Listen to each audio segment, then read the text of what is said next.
Well, we've been talking about emotions for the last several weeks, and most of our emotions are God-given. And the one we're going to talk about today is also an emotion that is very well used in certain situations, but sometimes can be abused based on how we live and how we react, or depending on, like most emotions, do we control them or do they control us? And so we talk about this quite a bit in church, and maybe we'll look at it from just a little different perspective today, and that's the emotion of fear. When we're afraid, what do we do when we have fear? And so, sometimes we look at some of the great men of the Bible, and, I think sometimes in error we think they never had fear. Well, they all had fear. You can pretty well be sure of that. And sometimes we can even look and say, well, they all handled fear so well. Not always, right? And because we have fear, they're like us, right? So sometimes you do well with it, and sometimes you don't do so well with fear.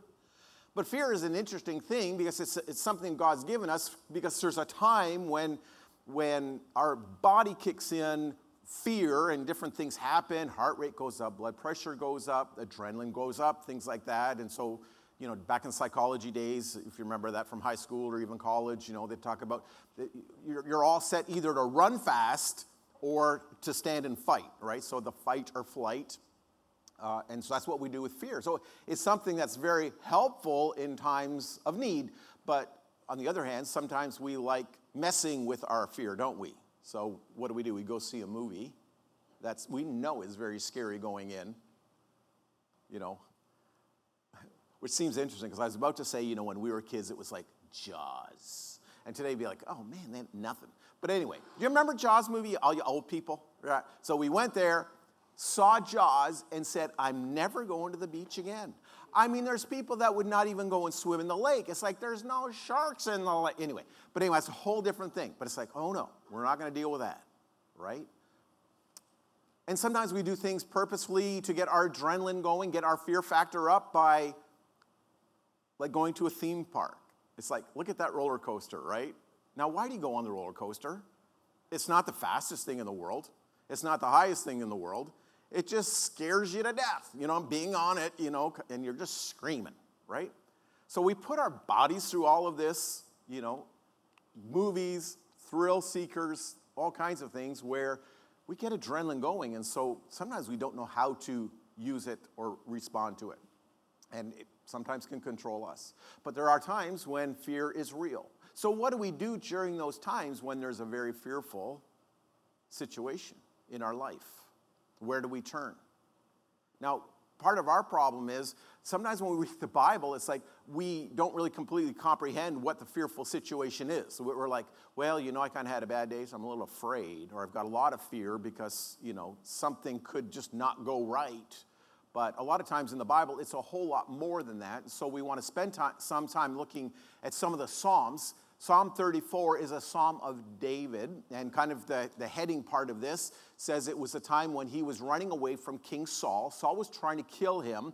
On numerous times there was that opportunity for Saul to throw arrows, for Saul to get his army, and so they're pursuing him.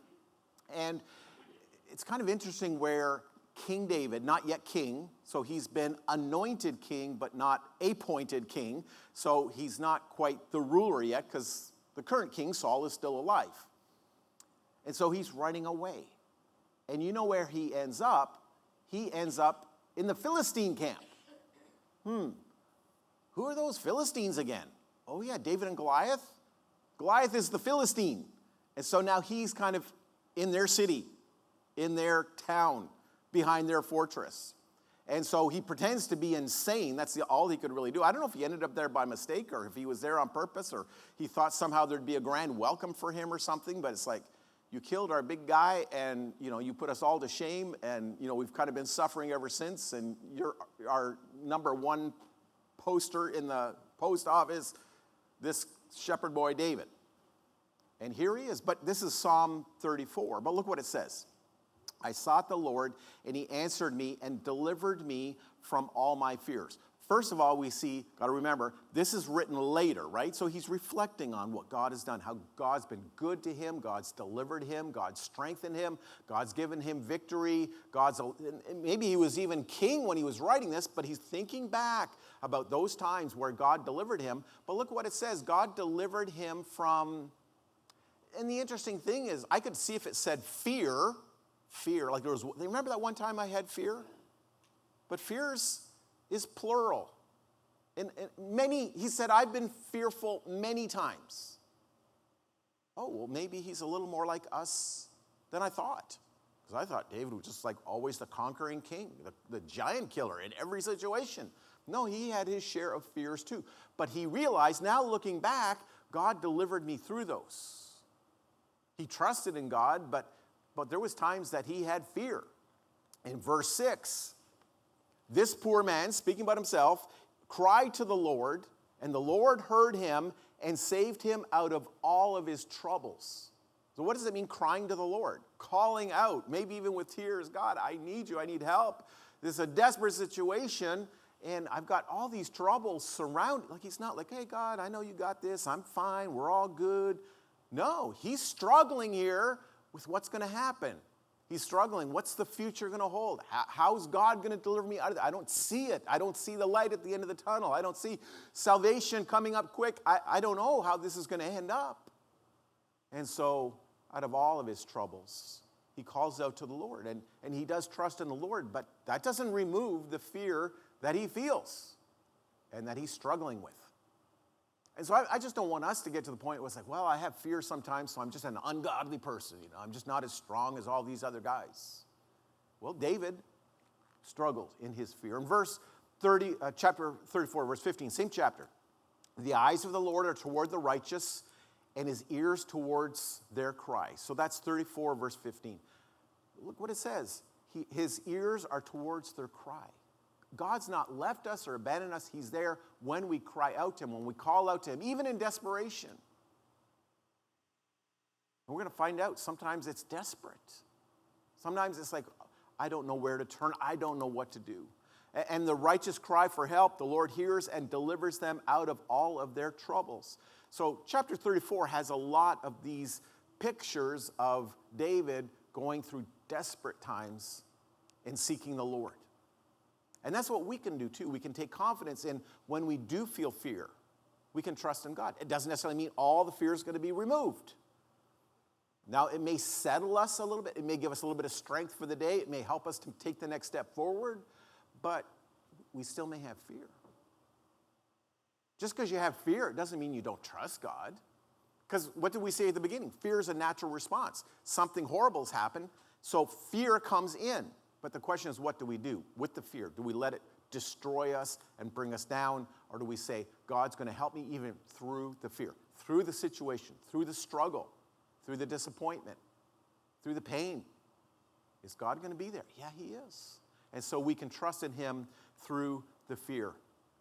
Well, another Psalm of David in Psalm chapter 13 just kind of shows where he's at sometimes when he's praying. How long, Lord? Will you forget me forever? How long will you hide your face from me?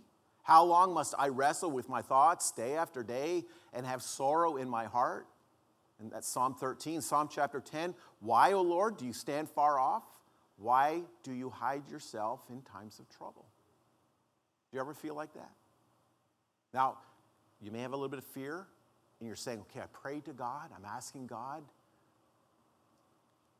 Okay, logically, we may say, well, I know God's here. I know God's with me. I know he promised. But I don't sense him. I don't see him. I don't feel him. He's so far, far away. Where have you gone? I need you now. I need you to show up. I need you to do something. Can you make your presence known? I don't know what we want from God, but man, I feel empty. I feel lonely. I feel deserted. Maybe all my friends have gone. It's like, who was that said, my God, why have you forsaken me? Jesus said that, but he's also quoting a psalm. Chapter 22. My God, where are you? You've left me alone. This is when I need you the most. And are you there? So this is the fear that sometimes comes up in our heart. Psalm 34 and verse 18, back to the chapter we were in before. The Lord is near to the broken heart and saves the crushed in spirit. So again, this is David saying, this is me, brokenhearted. It's not like, yeah, God's there. I'm always joyful and I'm happy. I'm positive. I'm optimistic. I look at the joy of the world and everything seems to be going fine. And even when there's a little bit of challenge. But again, these people are not just kind of saying, well, I had a bad day, or I have a sore back, or, somebody at work, talked bad about me. It's not like that.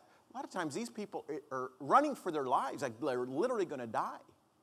Now, David had his share of pain too. There was one time where David was going out with his band of men. This is before he was king, but they'd go out and raid cities and fight off the bad, and they left the women and the children back in the city. And by the time they got back, somebody'd come in, desecrated the city, took all the stuff, kidnapped everybody's wives and children.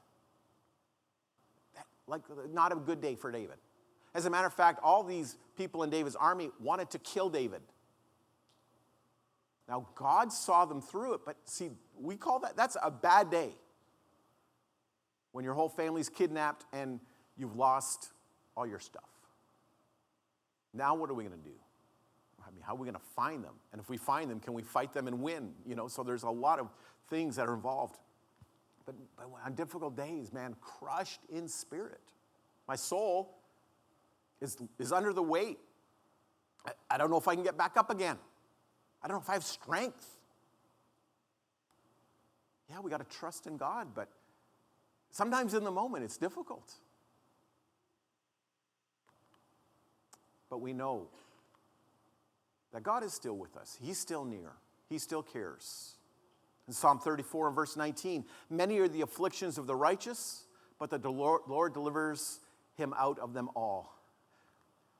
So again, at least when I'm reading through Psalm 34, most of these Psalm 34, he's saying, yeah, God delivers us out of it.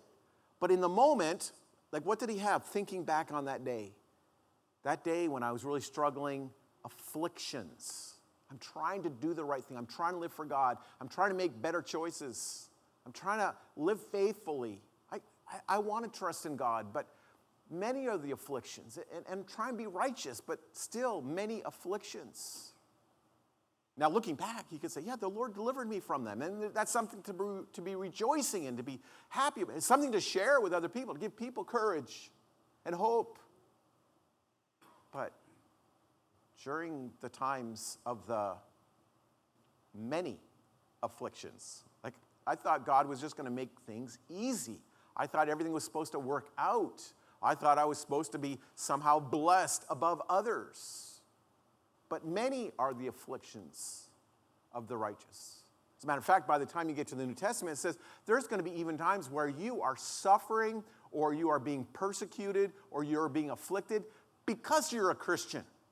It's not like, well, I just kind of got sick. Well, everybody gets sick. Or I lost my job, I got laid off. Well, so did 1,500 other people. So things happen in life. God's still with us. But sometimes when we're trying to do the right thing, simply because I'm a Christian, simply because I tell the truth, simply because I'm trying to be moral, simply because I'm sharing my faith, now I'm going to be persecuted. I'm going to be afflicted. I'm going to be brought down. Well, yeah, that can happen too. Just because we're trying to live righteously. But God is still with us through this. Psalm 56. When I'm afraid, I put my trust in you. In God whose word I praise, in God I will trust. I shall not be afraid. What can flesh, or some translations say, mere men, what can mortals, what can people do to me? And God's above everything. But he doesn't say if I'm afraid, or when you're afraid. He's saying when I'm afraid. I have to deal with this too. Go through this. Sometimes it's uninvited. Sometimes it happens in the most unexpected or the inappropriate time of feeling fear.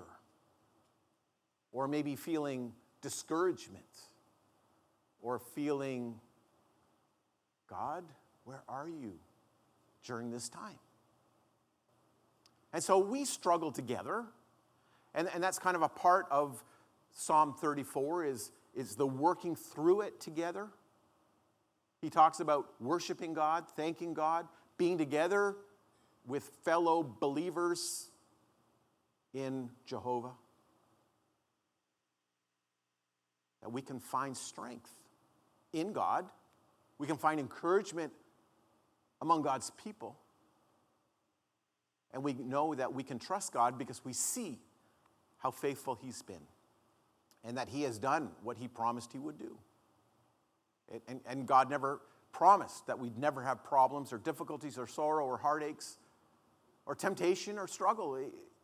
It's going to be there, but God's going to see us through it.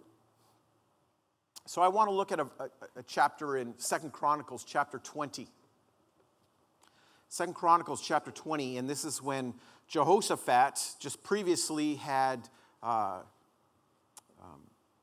made an alliance with the king of Israel. And so the two of them, king of Judah, king of Israel, got together, and they were fighting against the Moabites and the Ammonites, and they lost. And now, in chapter 20, in verse 1, it says the Moabites and the Ammonites and some of the Mennonites came to make war on Jehoshaphat. So this is a very, very large, powerful army. He's already been defeated by some of them, and now they're even bigger than they've ever been. And now they're coming to fight against Jehoshaphat. And so 2 Chronicles chapter 20 and verse 3 and 4. This is the king. And he was a good king, by the way, Jehoshaphat. He didn't do everything perfectly. He made some poor choices in making alliances with the king of Jerusalem, of Israel. He's the one who abolished much of the idol worship and the Baals that people served. He's the one who set up religious teachers and priests that they could go around and bring people to know the law of God. But Jehoshaphat was afraid. We can imagine how fearful that must be. Your city is now being surrounded by the biggest army he had ever known. And it was sure defeat.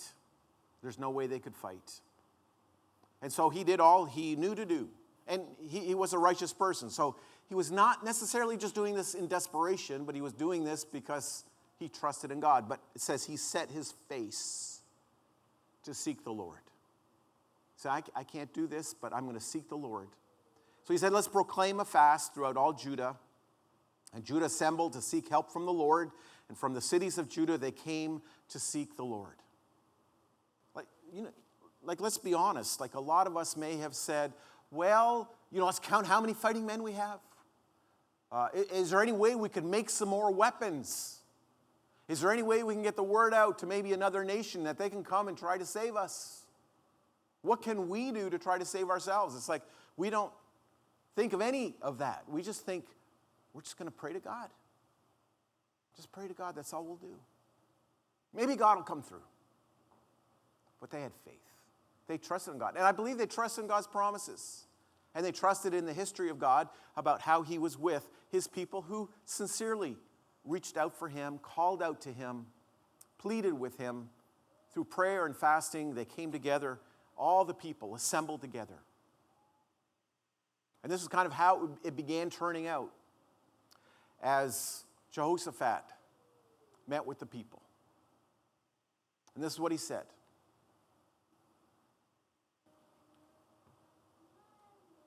We have no power to face this vast army that is attacking us. And we do not know what to do.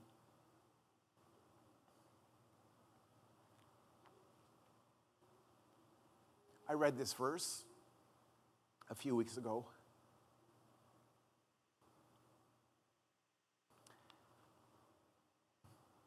It's kind of how I felt this week, sitting in the hospital with a woman whose husband was very sick.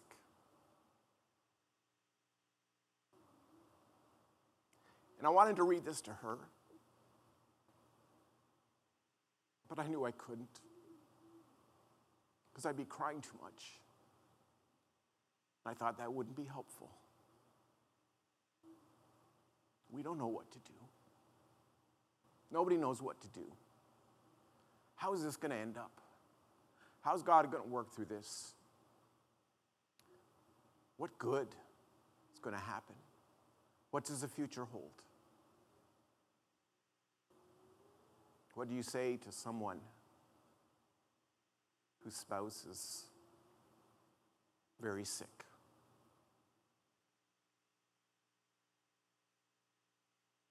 But if you're reading your Bible, read the chapter. It's a good chapter.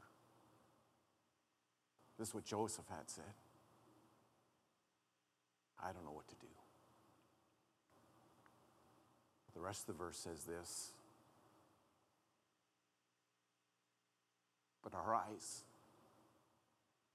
are on you.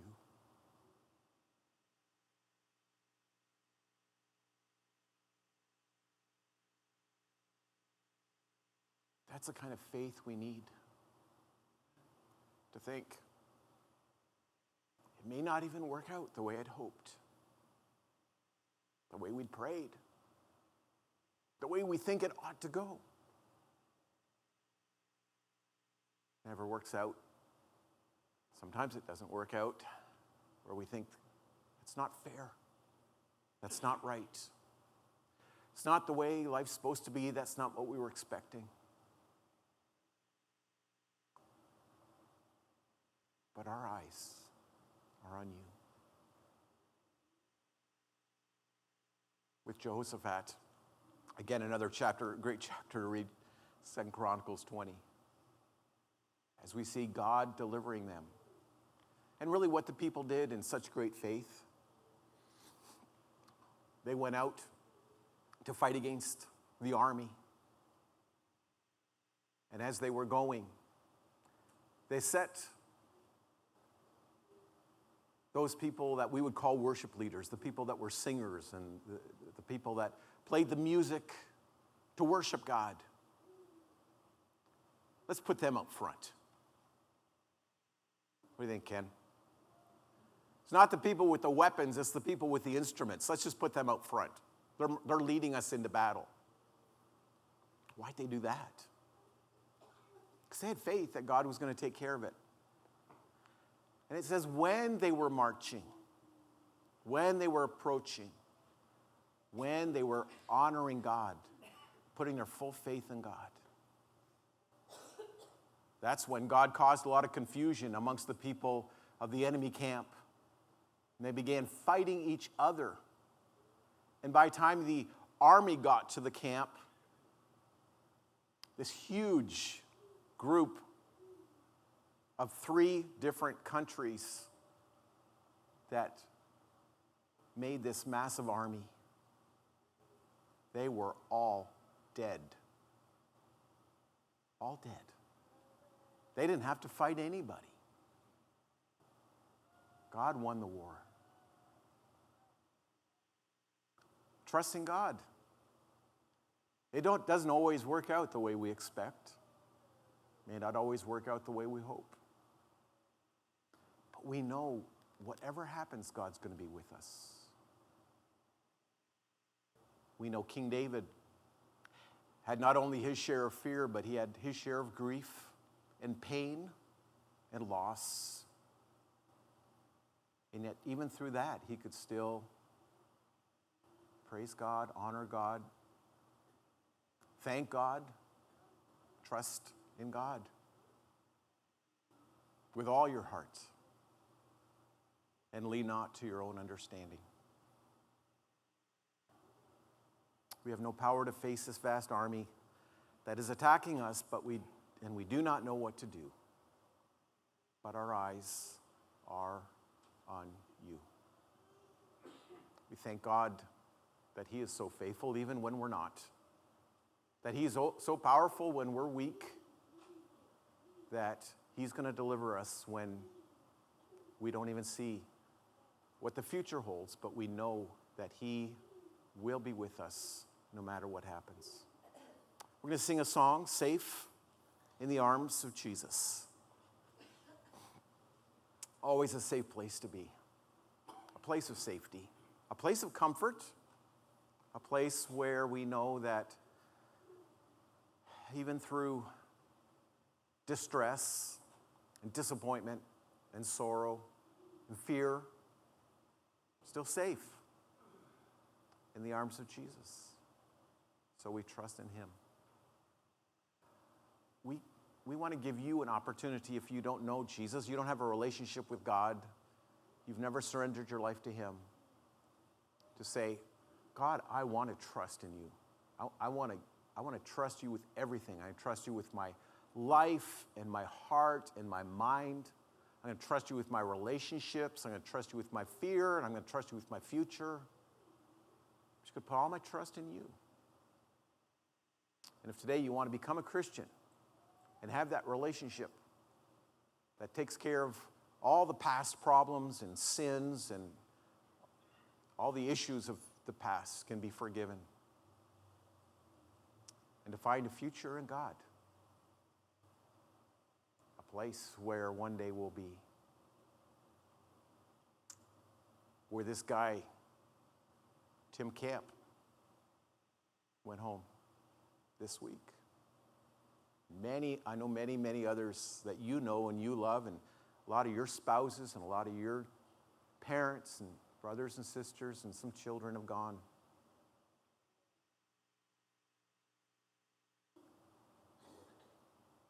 That's why we continue to have hope in this world, because there's something much better beyond. Let's stand. We'll sing this song. If we can be an encouragement or a blessing to you, let's give you that opportunity to come forward.